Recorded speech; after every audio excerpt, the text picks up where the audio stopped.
Good morning mga Lodi! Tapos na naman ang ating duty sa araw na to.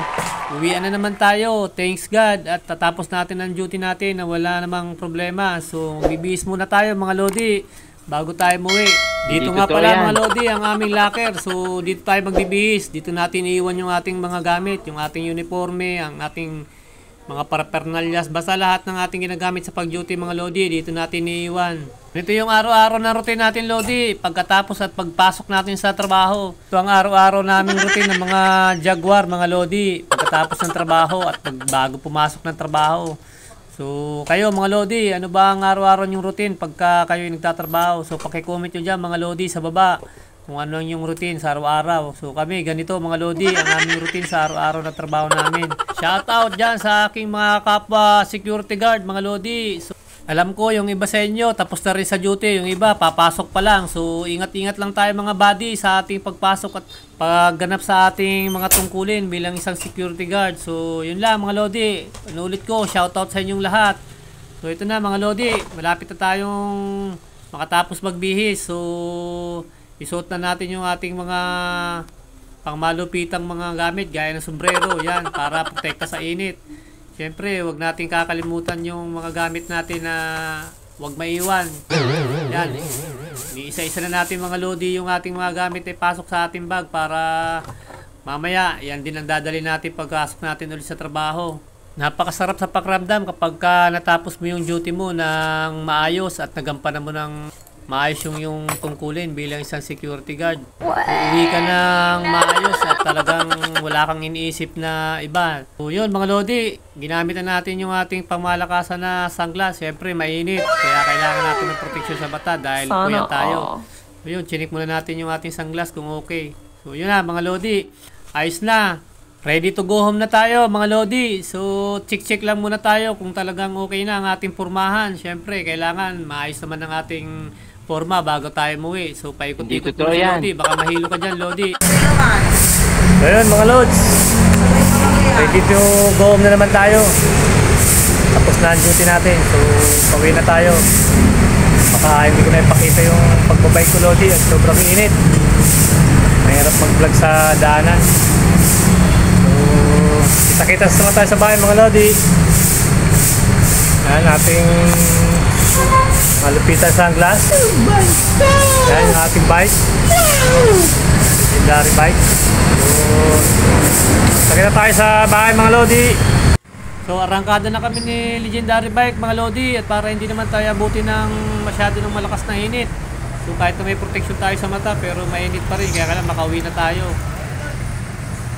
So yun mga Lodi, ang bilis, andito na agad tayo, parang sahod lang, ang bilis maubos. So yun, nandito na tayo sa bahay mga Lodi. Pahinga muna tayo, ito kasama natin si partner. At syempre, hindi mawawala yung ating si Cherry. So yan, sumalubong na naman sa atin. Isip-isip muna mga Lodi, abang kung anong i-almusal natin.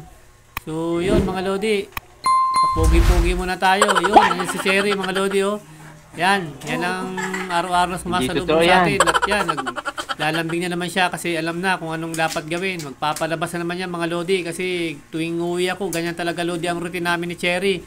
Pagdating ko, palaro-laro, tapos mamaya lalabas na, yun, no? Lalabas na tayo? Palambing niya ni Cherry, mga Lodi, yun, no? Pinipilit niya na ako lumabas, mga Lodi. Sabi niya, tara na, labas na tayo.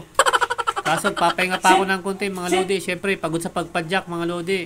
So, ito lang, mga Lodi, ang maganda kapag may alaga kang doggy, gaya ni Cherry, talagang malambing yan. So, pagdating mo, makakalis ng pagod. Dahil sasalubungin ka niya para siyang isang bata na natuwang-tuwa kapag nakita ka niya galing sa kung saan ka man nanggaling. Tuwang-tuwa siya lagi pagka dumating ka na mga Lodi. Kaya kailangan laro-laroin mo rin siya para ma-appreciate niya rin yung pagsalubong niya sa'yo. So ganyan mga Lodi ang talagang bonding namin dalawa pagka galing ko ng trabaho.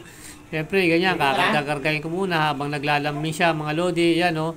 Kala mo isang bata yan mga Lodi, si Cherry, ganyan talaga siya. So maya-maya mga Lodi, lalabas na kami para makapag-bonding kami doon sa labas. Siyempre, mangangailangan siya ng pag-ihi mga Lodi. So yun mga Lodi, lalabas na kami ni Cherry. Yan na yung moment niya talaga. Yan, tuwan-tuwa na siya. Misa nag-arte-arte pa yan mga Lodi.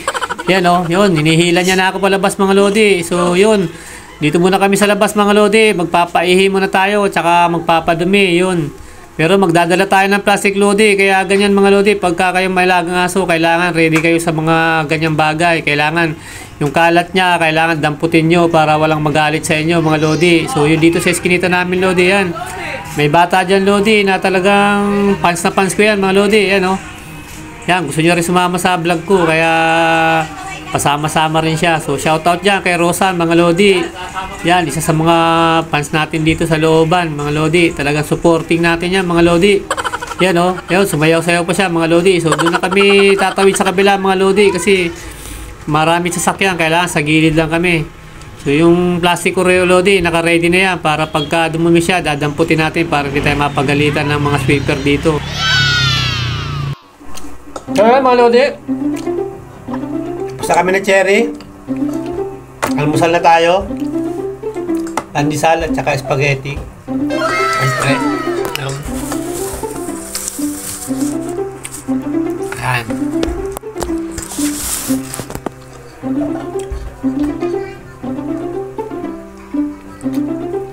With coffee.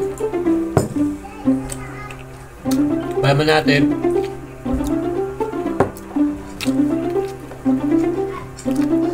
Hanggang dito na lang mga Lodi. Ito ang ating kaganapan ngayon. Galing sa trabaho. Yun lang mga Lodi. Babush!